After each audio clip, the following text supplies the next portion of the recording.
James, you wrote an interesting piece over the weekend on the relationship between the fans and team, and comparing the Oakland A's and the Kings. It's an interesting place to begin as the season's our chats as the season's still approaching.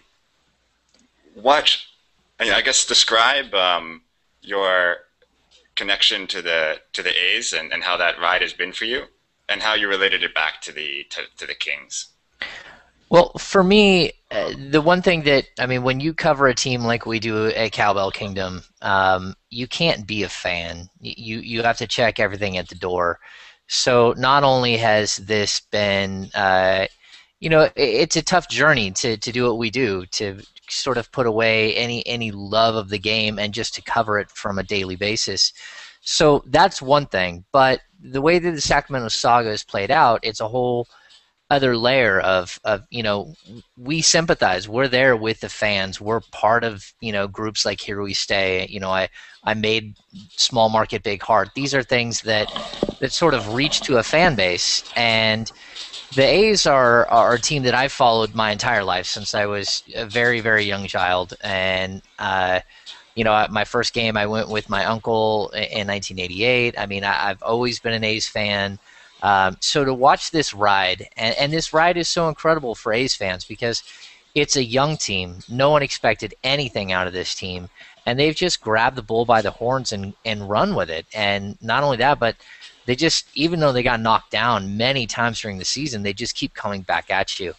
And for me to watch that and to be able to be a fan of something like baseball and not have to worry about covering a team or being there on a day-to-day basis, just being able to sit down and watch a game with my son, it's very important to me, and it actually, it feels good. It feels good to be a fan, and I think that the A's, the way they've captured the imagination of baseball, it's something that the Kings are hoping will happen with their team. It's something that if the Sacramento Kings can be a lightning rod, if they can win games and not just be, the cellar dweller that they have been for the last 6 or 7 years, then maybe they can bring the fans back the way that you should bring fans back. You should bring fans back with a quality product on the floor, and I think that's what a lot of people are hoping, especially within the franchise. Did your sort of experience the A's remind you of that idealism, of that experience of a fan? I mean, I know that reporters on any topic can kind of get cynical over time, and I think that would be particularly the case with the Kings, considering all the non-basketball stuff that has been a part of their story, how frustrating that has been at times to get that story straight. And did cynicism, or did that frustration and cynicism sort of affect the way you were understanding the problem, and were the A's a reminder of that other fan side? Well, yeah, I mean, I think you're right. Cynicism is what happens. You slowly get jaded, especially in a situation where so many things are happening that are negative, Mm-hmm. and you're fighting it the whole time. It's like, how do I write this and not put a positive spin and not put a negative spin, but write it and report it the way it needs to be reported? And that's been a very difficult thing. And to watch something like the A's, where they just capture the youth and what sports are supposed to be about. It's just a bunch of guys who just love being out there and love throwing pies in each other's face and celebrating together and crying together. I mean, that's what we've had this week, is just a horrible tragedy with the A's. You get to live and breathe and sort of be one with them when you're watching a game. And I think escapism is such a huge thing, and I think that we've lost that ability to escape with the Sacramento Kings. It's no longer just clicking off the brain and for 2.5 hours enjoying something, and it's something that we do need to get back to. So, what do you see as the best possibility for the Kings, producing that kind of season that could capture fans' imagination? I mean, you mentioned a few of the players that could have standout years this year, or at least have the right motivation to. What do you see as the reasons for optimism looking into the Kings season? Well, I kind of look at the 49ers for a blueprint of this. You know, the 49ers came out last year and they went 13-3, which was a shock to everybody.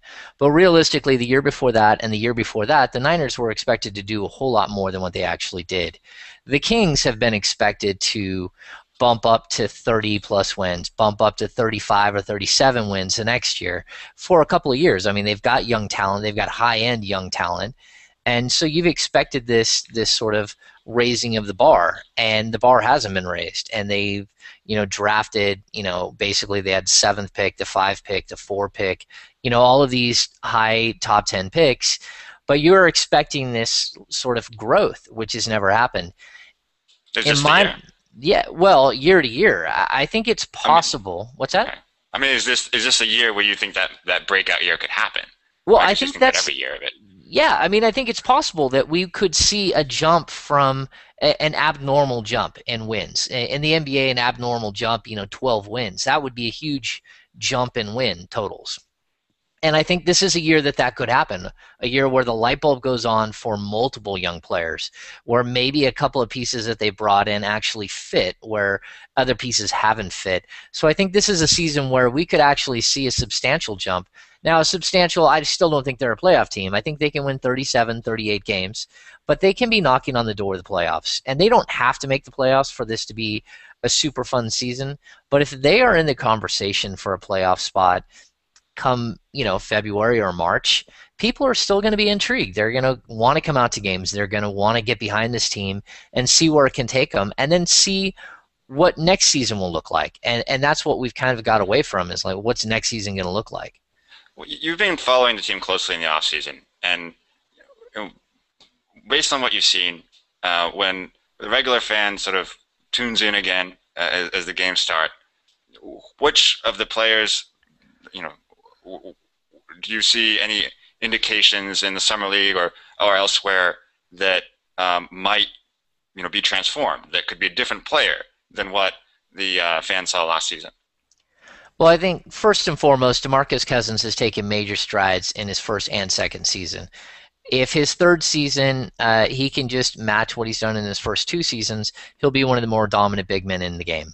Now, that's never going to be handed to anyone. He's got to do a lot of things to improve. He has lost a substantial amount of weight. His arms are bulked up. His backside is reduced. I would say he's probably a good 15 to 20 pounds lighter than when he played last year.